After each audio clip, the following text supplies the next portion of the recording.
In our southern Appalachians, we're very blessed to have Great Smoky Mountains National Park. And on both the north and southern ends, the national forest areas that provide an important buffer to the park.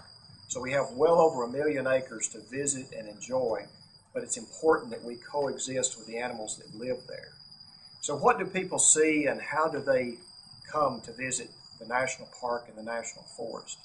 Well, first they come with their own experiences, their own sense of maturity, their own sense of education, and sometimes this is very minimal or weak in what they need to know in the outdoors. We see signs, we see warnings, we have brochures and newspapers and guidebooks, but oftentimes those don't work.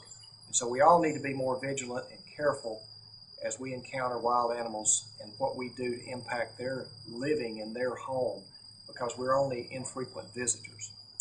So if we go for a minute into the backcountry, we might see a place to stop to have a picnic lunch, and we should be aware of what's around us. Have there been apple cores, banana peels, orange peels thrown out into the backcountry to bring animals into the area? And certainly we shouldn't leave any of those.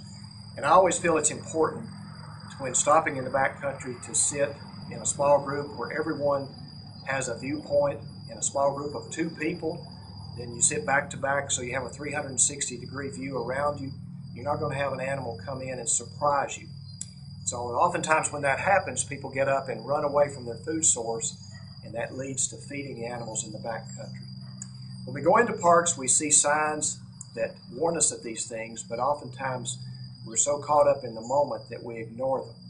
So it's important that we do our part and bring, with the most education that we have, the most information that we have, to better understand and coexist with these animals so that they'll be here for years to come and decades for our grandchildren to enjoy.